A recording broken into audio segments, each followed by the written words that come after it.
5 ওয়াক্ত নামাজ কালাম পড়েও জাহান্নামে যাবে যে 17 শ্রেণীর মানুষ। চলুন জানা যাক সেই 17 শ্রেণীর মানুষের মধ্যে আপনি আমি পড়ি কিনা। ভিডিওটি স্কিপ না করে সম্পূর্ণ দেখুন, কারণ 17 নম্বর শ্রেণীর অন্তর্গত আজকাল অনেকেই আছে। নাম্বার 1, হারাম খাবার খায় যে ব্যক্তি। নাম্বার 2, আত্মীয়তার সম্পর্ক ছিন্ন করে যে ব্যক্তি। নাম্বার 3, জাকাত ফরজ হওয়া সত্ত্বেও যে ব্যক্তি জাকাত দেয় না। নাম্বার 4, যারা রমজানের ফরজ রোজা ছেড়ে দেয়। নাম্বার 5, মিথ্যা কথা বলে যারা।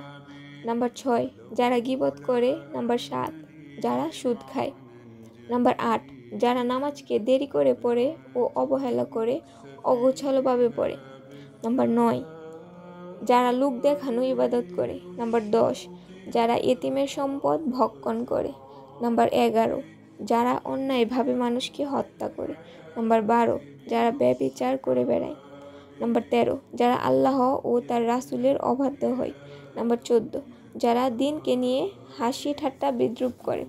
নাম্বার 15, যারা পিতামাতার মনে কষ্ট দেয় ও অসম্মান করে। নাম্বার 16, যে নারী শরীর প্রদর্শন করে বেড়ায় ও পরপুরুষকে আকৃষ্ট করে।